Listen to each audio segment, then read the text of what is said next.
And if you don't believe that going back in time is possible, then negative masses should not exist in the universe. How would you go back in time? I mean, So the idea is that in principle, you can build a time machine using negative masses such that you go next to the negative mass and you come back to your source at an earlier time than you left your source. Wow. So that means that so you'd go out and then back. And back and you arrive before you left. And of course, it poses a problem because, as I said, you can prevent yourself from making the trip. And so that there would be a logical inconsistency.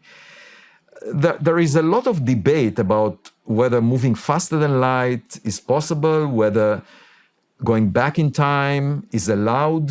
Most physicists think that it's forbidden because it leads to inconsistencies. And if that's the case, there shouldn't be any negative masses. You're blowing my mind here, Avi. This is a paper that I'm writing right now, by the way. It's not out yet. So I'm giving you the latest. Very interesting. I wanted to talk about, you brought up CERN. What are they doing there?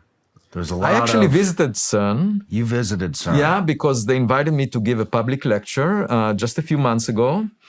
And it was a very fun visit to go through the various experiments that they have there. They smash particles at very high energies. They create antimatter. I was there to discuss extraterrestrials. And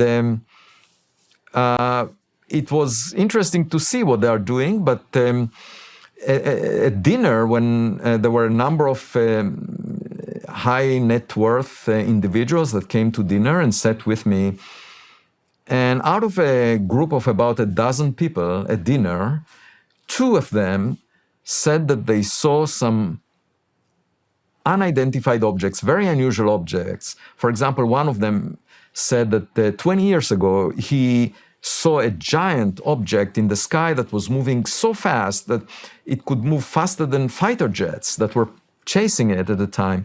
Of course, he didn't have any record of that. But what I found interesting is that there are people who saw very unusual things. I never had an experience myself. But as I said, I'm curious, so it raises my interest. And that's what the Galileo project is all about. We're trying to collect evidence in the scientific way and figure out whether there are things in the sky that we cannot explain. And the point is that, that the sky is not classified. The US government has a day job, which is national security. So obviously they're monitoring the sky, looking for things that may belong to adversarial nations that are spying on the US. But if something came from outside the solar system, that's not part of their day job. That's my day job as an astrophysicist. So if they say that they looked at 99% of the objects, as the All Domain Anomaly Resolution Office is saying right now in the Pentagon, that may be impressive for their own record to say that they understand most of the objects in the US, because from a national security perspective, that's good to know,